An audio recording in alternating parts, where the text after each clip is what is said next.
तो हम भगवती के द्वितीय स्वरूप ब्रह्मचारिणी का आज के दिन पूजा करें। शाम में जब भी आप आरती करें, जो भी कुछ करें, भगवती ब्रह्मचारिणी का ध्यान करके ही आप उनकी आरती पूजा करें। उसके साथ साथ दिन शुक्रवार है, शुक्रवार के हिसाब से मिश्री का भोग भगवती को अति प्रिय है। यदि हम तिथि की बात करें, द्वितीया तिथि है, तिथि के हिसाब से शक्कर का भोग लगाना भी भगवती को बहुत अच्छा रहता है। और बाकी आपके पास दूध है, घर में ऋतु फल होता, तो आप कुछ भी भोग लगा सकते हैं, लेकिन अगर तिथि और इसके हिसाब से लगाएं तो और भी अच्छी बात है। पाठ की हम बात कर लेते हैं। आज जैसे कि दूसरा नवरात्र है, तो आज पाठ रहेगा दूसरा और तीसरा। जो नए नए साधक जुड़ते हैं उनसे हम बता दें, जो साधक प्रतिदिन 13 के 13 अध्याय ना पढ़ पाए, तो हमने एक सरल नियम बताया है सभी के लिए।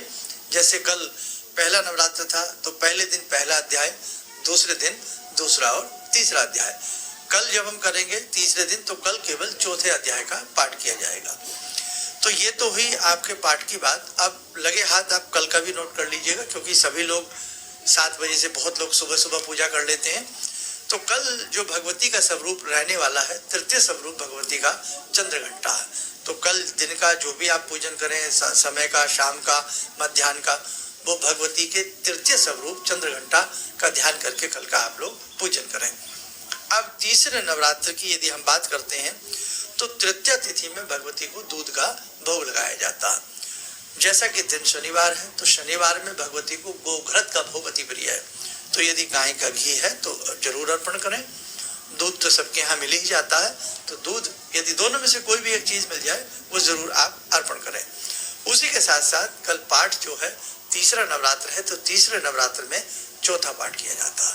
तो ये हमने 2 दिन का आपको बता दिया। अब हम चर्चा कर रहे थे आपसे कि बहुत लोग ऐसा पूछते हैं कि जो हम पाठ में उत्कीलन और कीलन करते हैं, शुरू में हमने 3 मंत्र बताए थे, तो क्या जब हमारा अध्याय पूर्ण होता है उसके बाद करना चाहिए? बिल्कुल करना चाहिए। शुरू में भी वो कीलन उत्कीलन के 3 मंत्र किए जाते हैं, और बाद में भी कीलन उत्कीलन के 3 मंत्र किए जाते हैं। जो साधक दुर्गा दुर्गा नाम लिख रहे हैं, उन लोगों का ये भी सवाल रहा कि जब हम दुर्गा दुर्गा लिखें और वो हमारी कॉपी बन जाए, तो हम बाद में क्या करें? तो देखो, आपने नवरात्रों में भगवती जगत जननी दुर्गा दुर्गा का नाम लिखा है, तो या तो लाल कपड़े में, पीले कपड़े में लपेट करके अपनी पूजा स्थल में, किसी अलमीरा में, ड्रॉर में, कहीं भी आप अच्छे से रख लीजिएगा, कोई दिक्कत नहीं है। या फिर किसी धर्म क्षेत्र में, तीर्थ क्षेत्र में, किसी सिद्ध